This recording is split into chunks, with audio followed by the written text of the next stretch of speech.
back to the Prof G and Shively podcast. We are back after the first weekend of action to have some conversations. Probably not too much fun today, although we did see some good stuff. Yeah, not a lot of W's to talk about, but like you said, good stuff to talk about. Good to get some action out on in the court and the pitch, and some stuff to talk about. Good to see our athletes back on campus. Good to see our athletes back on their prospective fields and stuff like that. So good stuff. I got excited about all athletics on Saturday when we had orientation because I was able to talk to Zach, the baseball coach, and I was able to just meet some of the new players and stuff. And not just baseball, but all of the sports. I just got more excited after I actually got to see the people here doing it, not just talking about it in theory anymore. Exactly. It's starting, this school year is off and running, so it's all a reality. It's no longer hypothetical. So very excited to talk about what we have going on so far and looking forward to the future as well. Absolutely. And let me just say, you're a fantastic soccer caller, man. I'm just saying. Well, it's fun to get that first one out of the way, so we now know. I don't know. I felt when you had to take off a little bit early, as people know, second game. So as we get into the second half, I'm like, uh-oh. Now's the test here. Now that Matt's not here, I'm going to have a fun time. How'd it go, by the way?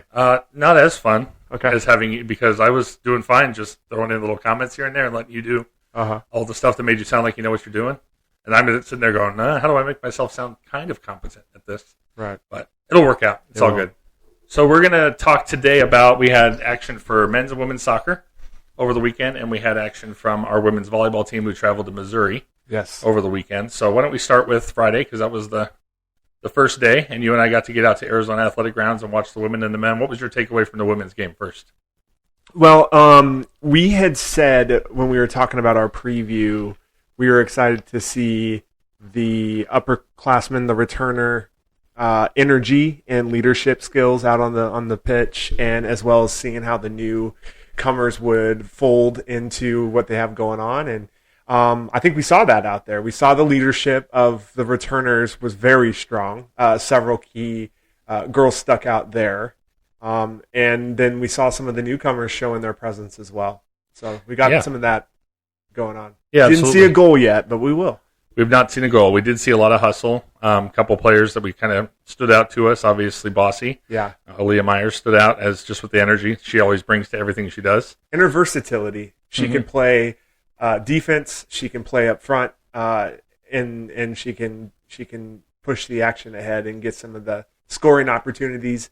But she is the enforcer. She enforces the energy. It really flows kind of from that, and her impact on the pitch is going to be huge all season. So excited for that.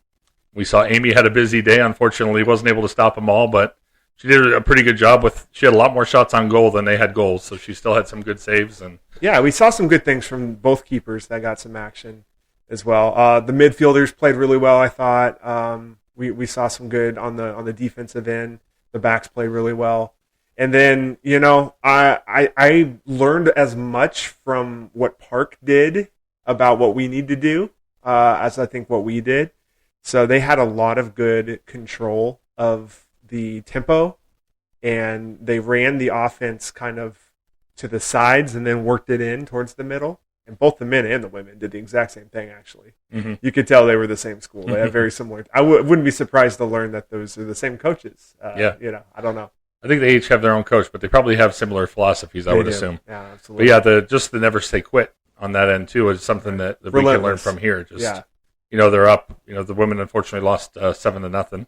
Right. So they're up 5-6 goals, and they're still running full speed on their end. And that's hard to do even when you're up. Sometimes you take your foot off the gas. But that's what good teams do. They put their foot on people's throats and keep it pushing, while it's going. So we can definitely pick something up from there. Yeah. I was impressed with the newcomers too on the women's side.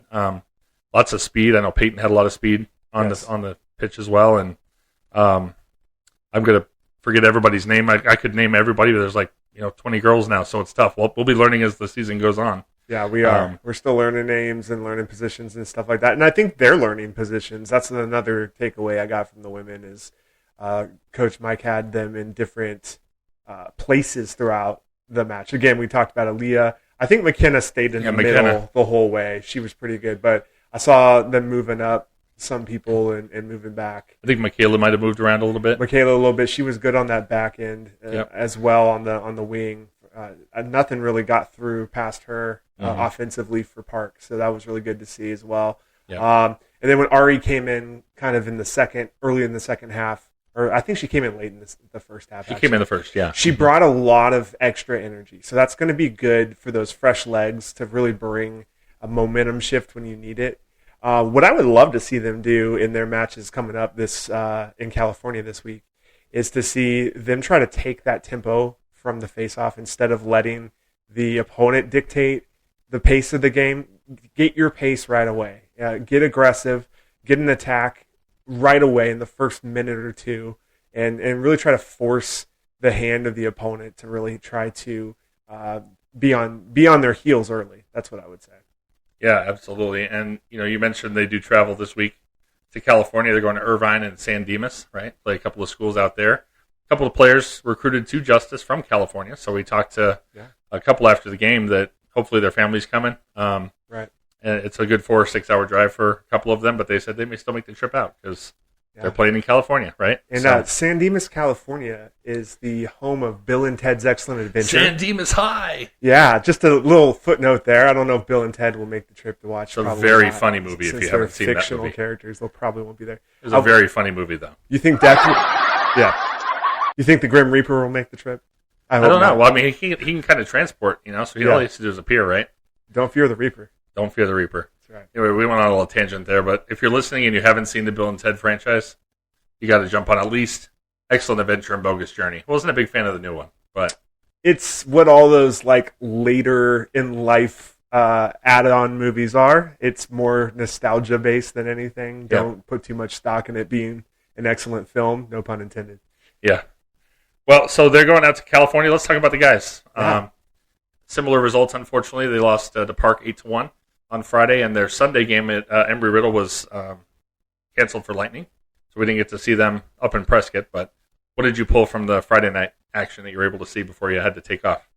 Well, I think very similar to the ladies, the Park men took control of the game right away, and they looked to be possession dominant, to take their time and be patient with their strikes and really just see what the defense was giving them, try to work the ball back and forth. They'd work it back to the keeper, reverse field, go back to the other side. And then again, they kind of had this tactic where they would start on the wing and then work it towards the middle when they got closer to the box and then get a shot. Only one goal given up in that first half. I know. And you left and it was 1-1, and I was like, this is a bad omen if I'm getting I looked to see what shoes I was wearing, and I was wearing my winning shoes from last season, not my losing shoes.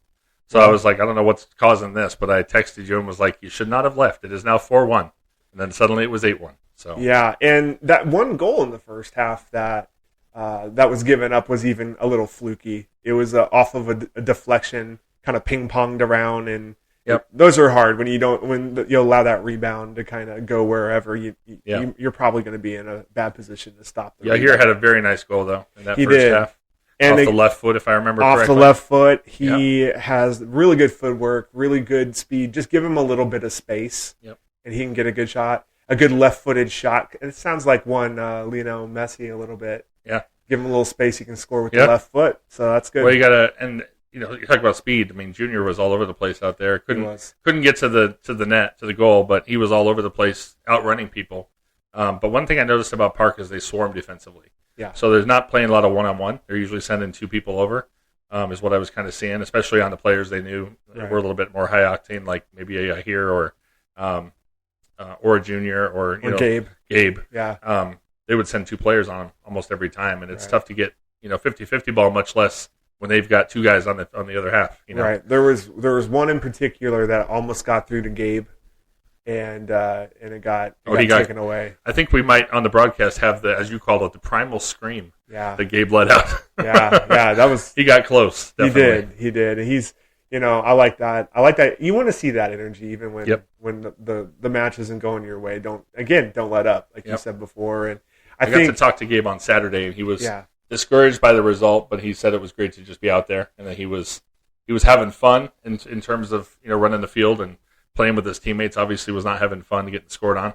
Right. But he just has a deep passion for the game for sure. He does, and he highlighted that you win as a team, you lose as a team, Yep. and they're going to get better as a team. He kept going at the end too. He was running all the way to the end. So the other thing I'll say is, and I said about Amy, but about Adrian, in the goal. There's a lot of shots on goal, and he stopped a lot more than went in.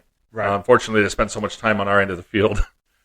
Where's he had to take a lot of shots, and some of them were flukes where he got his hands on them and they kind of dribbled into the net. But for the most part, he did a good job, I think, of making some diving saves and staying on top of it, not making bad decisions. We saw the keeper, I think, was it the women's game or the men's game, where the keeper from Park came all the way out and almost got beat because they decided to come It was too far men's. out. It was early on. There was almost really smart play. I forget who made it. They tried to chip it up over his head, but he barely got. It might have been Yahir, but I don't know for sure. Might have been, yeah. But yeah, I'm sorry, Adrian didn't make any of those types of moves where he was out of position really and allowed really open goals. It felt like he was in the play every time. Yeah. Just unfortunately wasn't able to stop them all. So, All right, well that's soccer. Men's soccer plays also this week. They play the 26th, which will have happened already by the time this broadcast, but that's a Mesa Community College game here in Mesa. They'll play the 29th, so that would be Friday. Is that right? 7, 8, 9? Yeah. So that's Friday at Benedictine, 7:30 p.m. That's at Benedictine Mesa. Okay. But then they have their first home game here on Saturday morning, Gillette College, 9 a.m.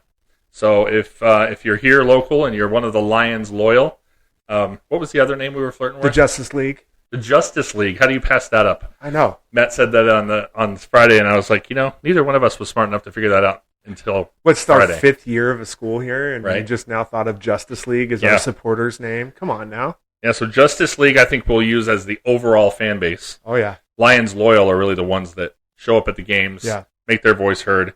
So Lions Loyal and Justice League, get out there on Saturday morning, 9 a.m. here at the Justice University Field against Gillette College, who's an out-of-state opponent we have not seen before. So look forward to seeing you guys out there. I predict a close shave on that one.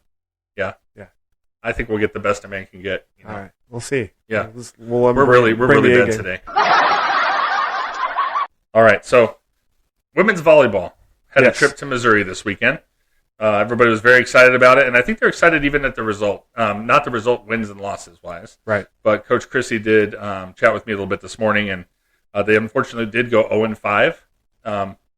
What's the good news in that statement? The good news is that there's 5 countable matches under their belt already, and a lot of schools out there are just getting started today and tomorrow. So didn't go the way they wanted, but they played some more established programs and things like that, and so the games they lost, just so people that are following at home can see: Friends University, William Woods University, Graceland University, Haskell Indian Nation University, and Evangel University.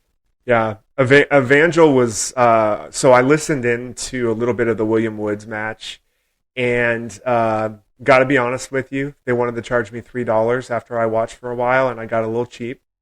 So we'll work on that for next time.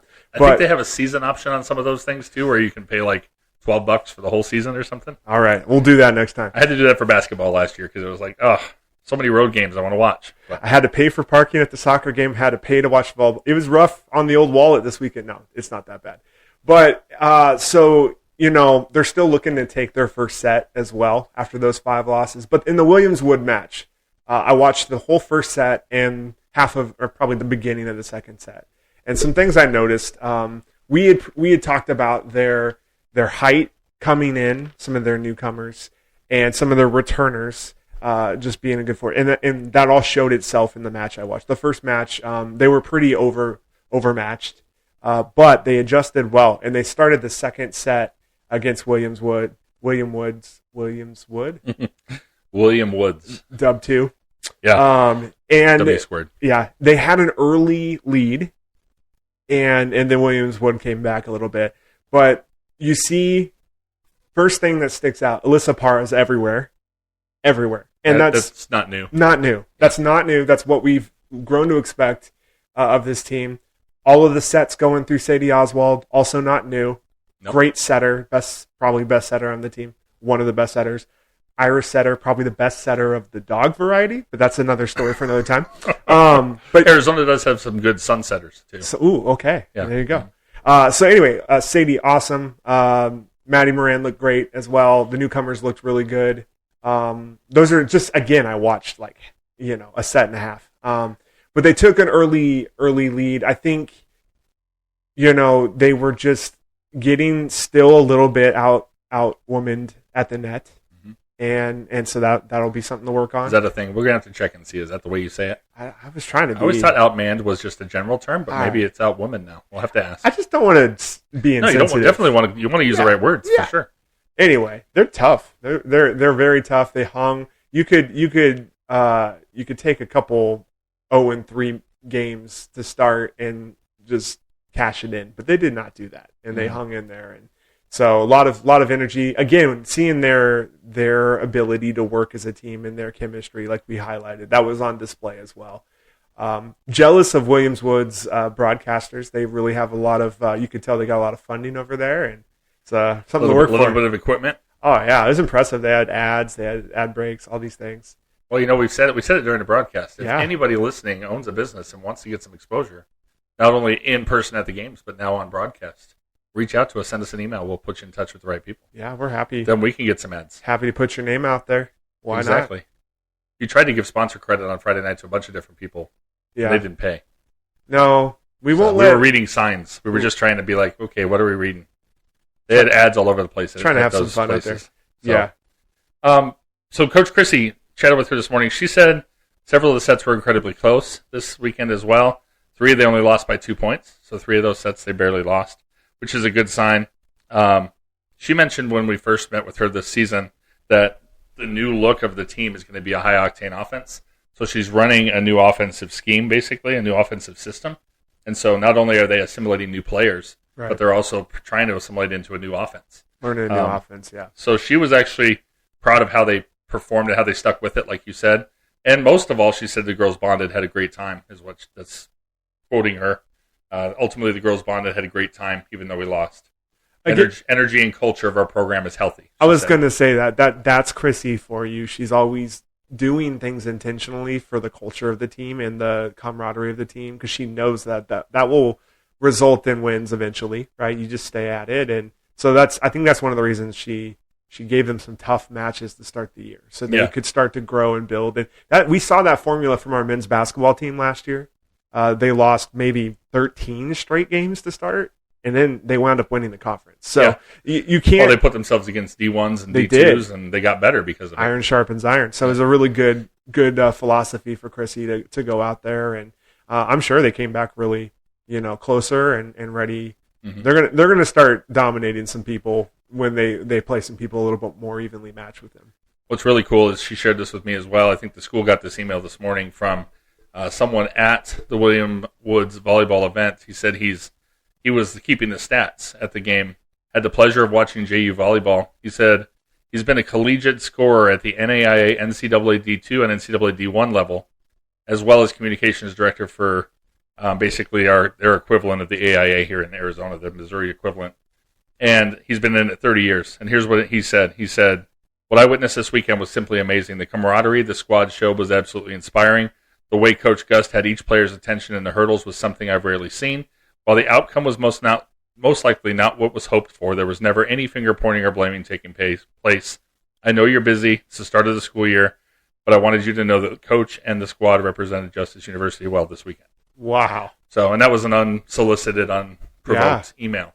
So that's something to be proud of. Even if you walk out 0-5, you know that you're building the right thing when you're doing that. And this is not meant to be too much of a digression from what you just said, but I really like the new look of the uniforms that we have rolling out this year. Both the girls, the libero jerseys were sick. They're so cool. This like kind of ombre green, really neat. The men's and women's soccer look good. Their warm-ups looked really good. Yep. So, hey, that's not a little Looking pro out there. Well, I'm being dead serious when I say this, but the look for athletes that dictates who comes to your school eventually. Sure. Look at Oregon's formula in football. Like that, right. They get a lot of people coming because they've got like sick Nike, uniforms. Can you make 26 versions of our uniform for us? Right. So, think if we gave them a call, they'd do that. Hey, Nike, can you make 26 versions of the Justice University uniform? It's worth you miss 100% of the shots you don't take, Jason. I think there's a little bit of an internal battle. There's some Nike fans or some Adidas fans, so we'll see if that ever comes about. But I agree with you. The look of a team, the visibility, which is why I'm so glad we get to broadcast this year. Yeah. I think that's going to help recruiting. I think that's going to help families. Again, talking to Coach Zach over the weekend, that he's got recruits from all over the world, and the families now get to watch their kids play. So we've got an Australian baseball player. We do, and 2 from Japan. Wow. Yeah. And then he said like Argentina and Venezuela and Dominican Republic and all kinds of different places that he's pulled from. Only 10 of the guys on that team are from Arizona. Wow. So out of 38. So it's pretty impressive. It's going to be fun to watch that grow. I'm looking forward to meeting with him and getting him on this podcast. And he's so passionate about what he's doing. But all that goes back to even these sports, because these sports have recruited well to begin with. Coach Chrissy's recruited from out of state already and brought some girls in from elsewhere. And shout out to those athletes, because I know very much so they want to play college athletics, and that's a big driving factor for them coming here. But they're taking a flyer on us. They're taking a risk that we're legit. And I think those 4-year seniors, especially that we have kind of coming through this program now, their risk is showing its payoff. Yep. Now that they're established and they get to have their senior nights coming up here, right? And they get to come back to their alma mater down the road and be like, I was one of the first. Well, we got guys like in the basketball side, Kareem and David, and these guys are still close to the program, even though they're graduating. Soccer, we saw Juan out there, and who else was out there? Juan and Pablo, and somebody else was out there anyway. But people who either played before or graduated Justice already, they were still out. Still coming to support. Yeah, love that. So keep it up, Lions Loyal Justice League. We want you guys out there. Again, home game this Saturday for the men's soccer. This week for volleyball is busy, but this podcast probably will not launch until, I say that. You'll probably have one chance after this podcast launches. So we'll have a game tomorrow night. We recorded this on Monday. So we're playing Park University, Big One home opener here. Okay. And then we're playing again against, I believe it's Westcliff. I'm going to double check myself on that. But, yes, Westcliff University on Thursday at 6 p.m. So this podcast should come on Thursday morning. All right. So we want to see all you guys out there. Let's activate the Justice League. Activate the Justice Get League. Out here. Meanwhile, back at the Hall of Justice. We can do that. Yeah. So, do you remember Casey Kasem used to do the voice for that? I did not realize that. Yeah, not that voice, but he used to do a voice of Robin, actually. Okay. So, Batman, here it is. Back at the top 20. Anyway, that's a side note as well. That was great. I like that. Thursday night, 6 p.m., Justice League, Lions Loyal. Get out there and support your team. This has been fun to chat about this first week. We hopefully have some better results coming. They're coming. But I think it's encouraging to see the teams come together, and full squads has been really cool. That was the other thing on Friday was like, oh, look at all the players we have. And don't underestimate what a week of in-class learning will do for their athletic abilities. Yes. Let me just say this on behalf of all professors. Hey, guys listening, you probably have assignments due by 11:59 p.m. on Saturday, and it's Thursday. You might want to get on those. That's all I'm saying. There you go. And be in class. That's the other thing. You're a student-athlete. You're not an athlete-student. That's good. Yes, that's a good message. You're going to have these quotables this year. I'm just going to write them down. All you're an athlete. You're not an athlete-student. You're a student-athlete. Matt Shively. There you go. There you go. All right. Well, thanks again for hanging, Matt, and we will be back next week, but tune into our broadcast. Hopefully we're live this week, as long as YouTube cooperates with us, and we're looking forward to it. So thanks for listening. We'll see you on the next one. Peace. The light is so bright.